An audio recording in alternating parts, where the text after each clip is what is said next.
Tibis, Mm-hmm. it's been 24 hours since you got to Ruba, or since you got to the Acropolis. Your father. This is the night after the first day. Okay. You are laying in bed, thoughts swirling in your head, when you hear a knock at the door.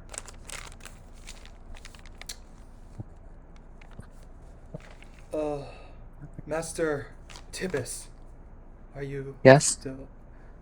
You may come with me, sir. Your father requests Alright. you in the main temple.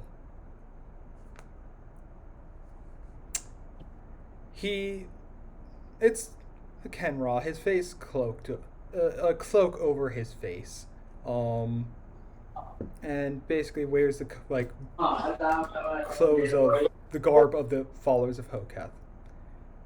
Mm-hmm. He takes you from your family's mansion, and he leads you through the streets, past the closed-up buildings, the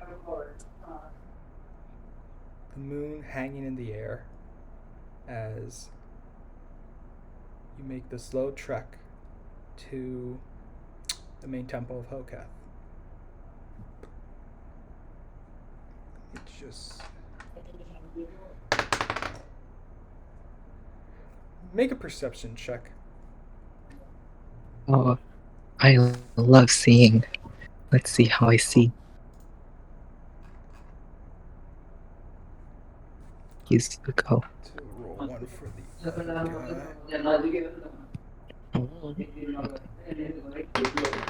Let's try that again. Fucking hell.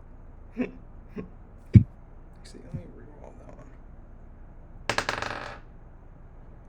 that one. Okay. Let me see.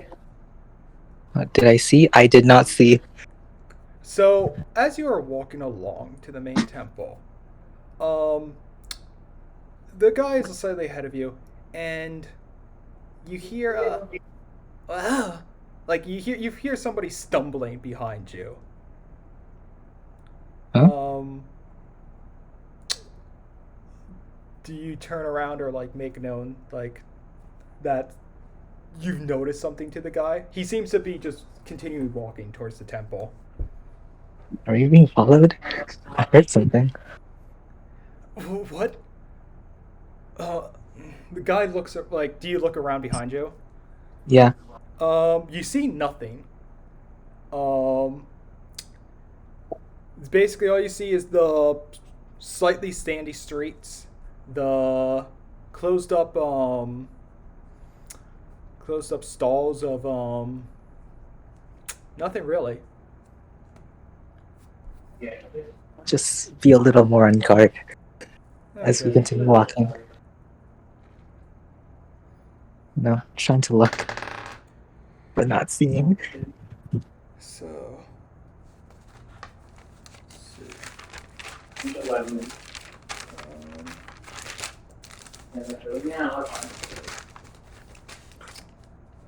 so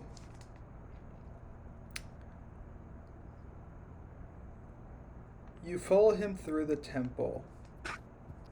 What? Shadows. So basically, he's taking you to the temple, and then basically you go inside it. Um, Okay. so shadows dance across the dull brown sandstone of the floors and walls. Your footsteps echo as you are led deeper and deeper through the temple, past rooms of groaning bodies, past rooms of worried and disheveled-looking clerics. You are stopped in front of an intricate stone door, and the follower goes, "This is as far as I can take you, as I'm allowed to take you, Master Tibis. Your father is waiting inside." Alright. Just keep watch to see if anybody is still following. Okay, make another perception check.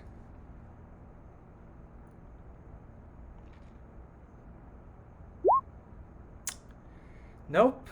You look down. You look left, You look right, but you see nothing down the hallways. Does the dude see anything? This is my Nope. useless. Anyway, I'm going in. Let's Okay. go. Inside, you see your father. You go inside, and you walk in. On either side of the walls, torches illuminate hieroglyphs that you can read as Kenra. They basically just depict the history of your family. That basically you were just you've always been like just exploits, tales of members of your family.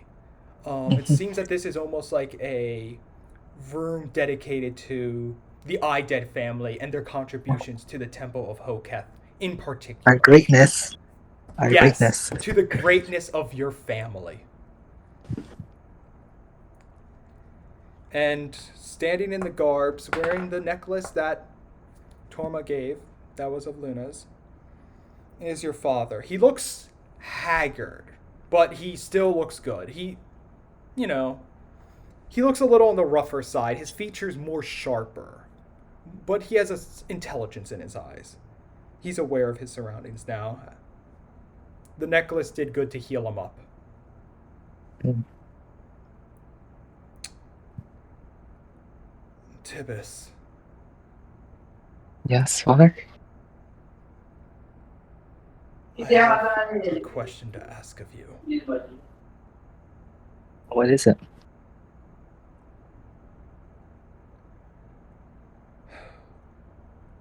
Have you ever seen your brother after he died?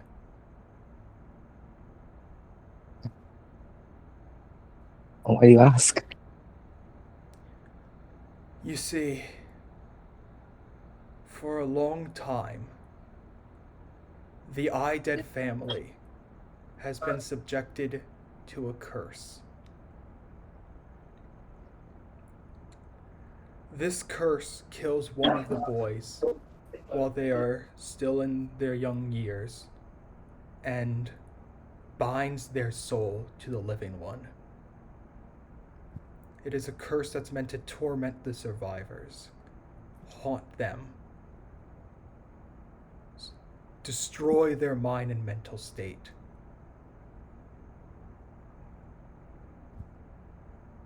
But the Dead family is a strong and resilient family. Our ancestors found a way to modify the curse. That modified it by taking power from the death and the soul that we are bound to and using it for spells.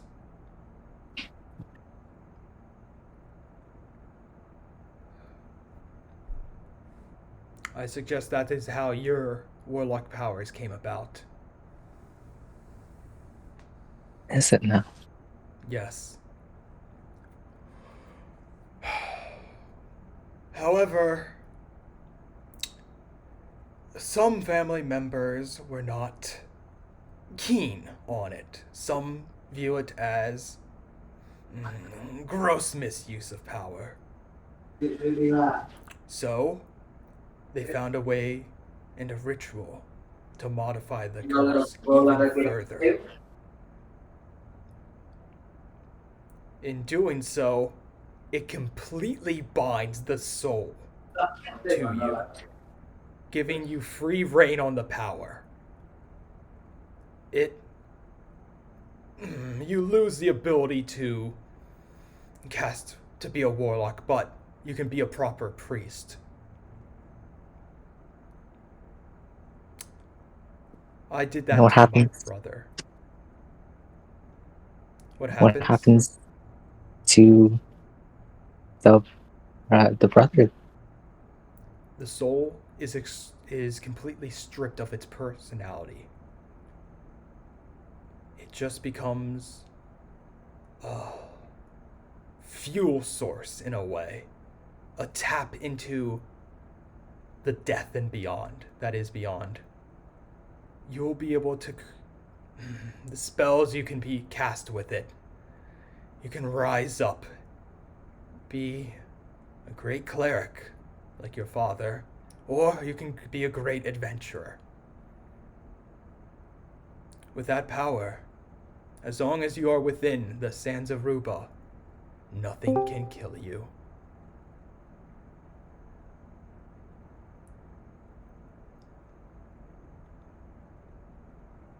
But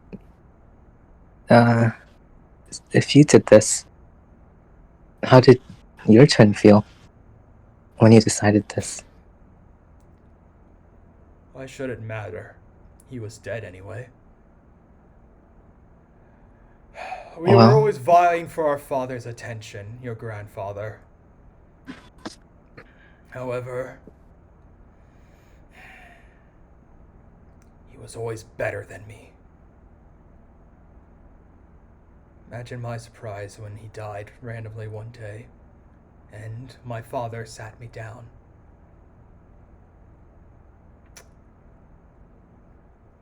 Every day, Tibis,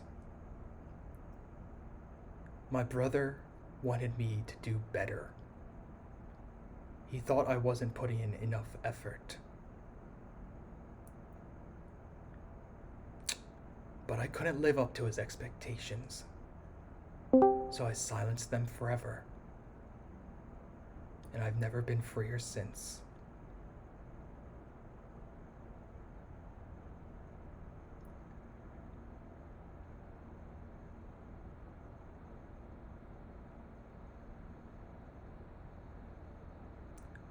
I'm offering you a choice, Tibis. Do you want to continue on this family's great legacy? I know you are on a mission to a lost pyramid within the sands of death. That is very dangerous territory, my boy. Members of our family have escorted previous adventurers, archaeologists, treasure hunters. Some members of our family in the past have made their way to the temple. Everyone that has ever made their way there has either died or, when they came back, they were insane.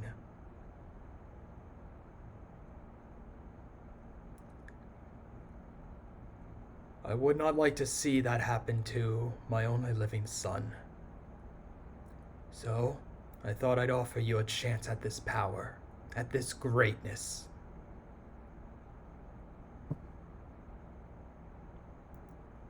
Now, Brother's son is still here.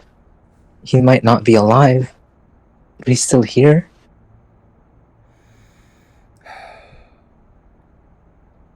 What about his feelings on this? What if he doesn't want to go? He's been with me since forever. He's been my sole companion through everything.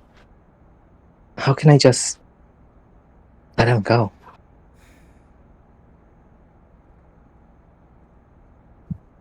And I shift my eyes to Ani.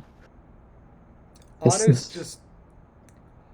So, basically, Anu's expression is one of pure, just destroyedness.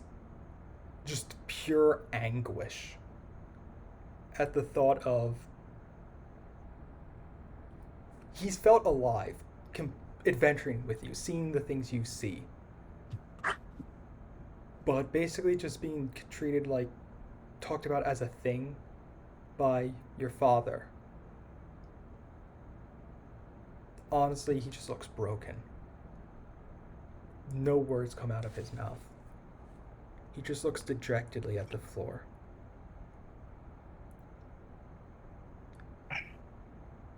Okay.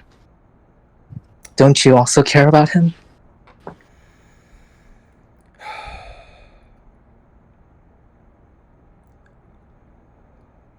Hard choices must be made. I steeled myself years ago that one of my children will die, so then I will do whatever it takes that the other one may live. If silencing his personality forever is the price you'd have to pay to never die while on Ruba, or to be a great person, why should I care for what he feels? Shouldn't you care? He's your son. He's... If that happens to him, he's not... He might have been died, but he still existed. He still, well, has feelings. And if you do that to... if we do that, he, is he really him anymore? He's just... He would become gone. He might look like he's still there, but how truly is it him if he has nothing to, make him him?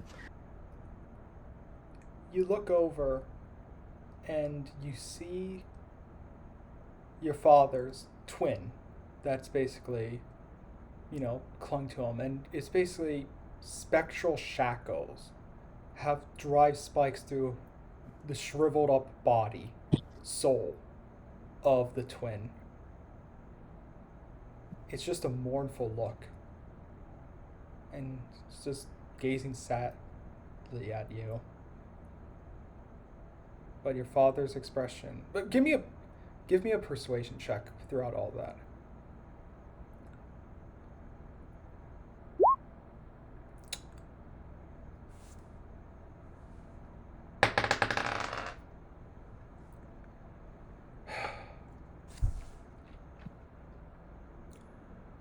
I'm sorry, Tibis. I should have expected how attached you would have been to him. Sorry for bringing this up to you. To bringing up such a horrible suggestion to you. I was just worried, that's all, my boy.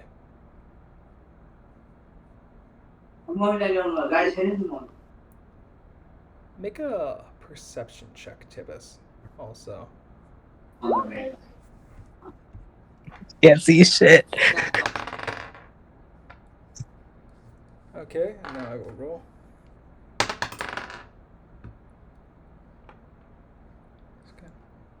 So that's that.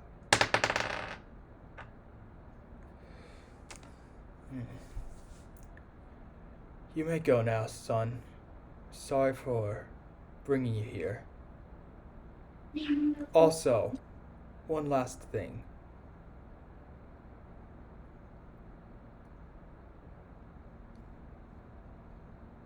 Yes? Sands of Death.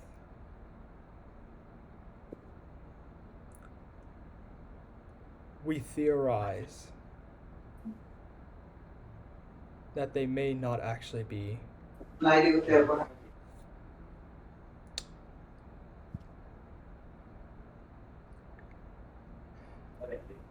We theorize that there might be a way to impede their motion from impede them from taking over the city fully.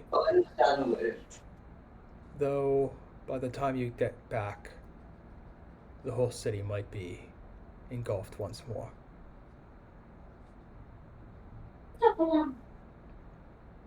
Good night, son.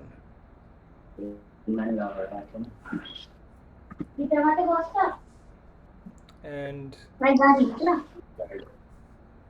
with that, he kind of turns back around, and starts fiddling with some paperwork that he had, some scrolls.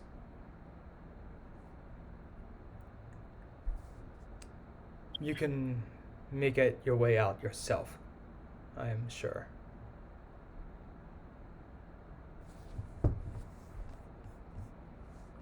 I walk away. Outside the door, in the hallway, you hear the tiniest shh. Hey, Tibis. Psst. I look. So coming out of like the shadows, like as if dropping invisibility, Marrow appears. Hi, Tibis.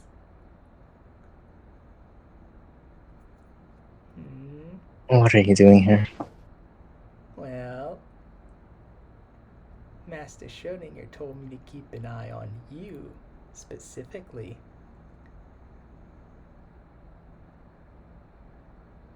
She kind of like takes her bony finger and tries to kind of like reach up to poke you in the cheek.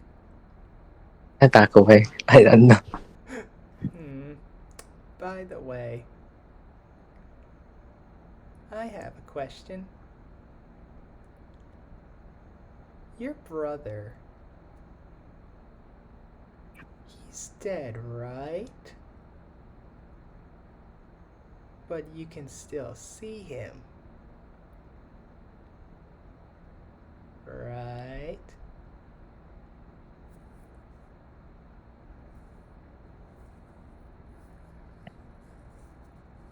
She has a devilish look on her face, like smile is creeping up. What are you trying to say? How am I able to see ghosts? You can drop the act. I was listening on the whole conversation. But you seem to care about him, unlike all your other.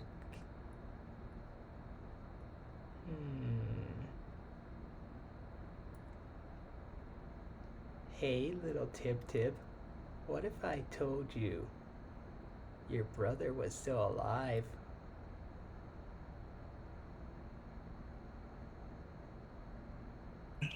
No way. That's not possible. Does he look as old as you are? That's none of your business. Oh, but that's how we know if he's alive or not. You see, one's individuality is bound by their soul. A soul doesn't age once it dies. Ghosts don't age when they die. However, there's a cute, quaint little thing Master Schrodinger found out one time when he acquired the sarcophagus of one of your family members in the past while the other one was still alive. Want to know the secret? The body wasn't fully dead. It was in a state of suspended animation.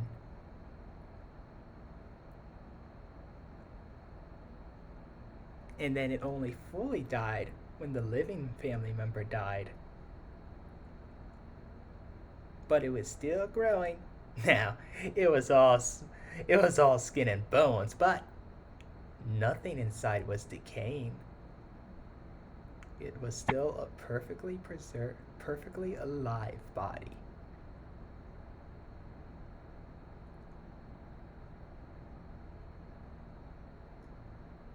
Master Schrodinger thinks that whatever's cursing your family keeps causes this to happen. So, if you can fix the curse, your brother's soul goes back into his body and you can see him again.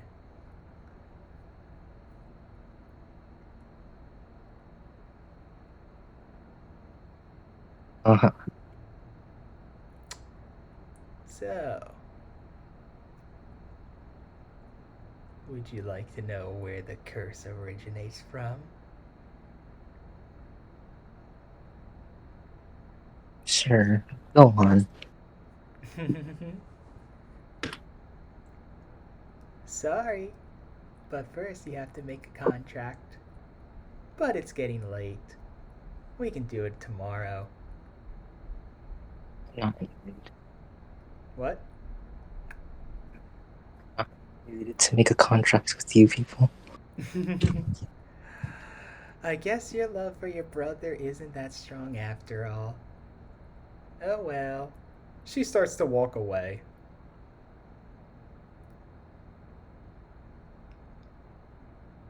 Do you say anything? I walk away.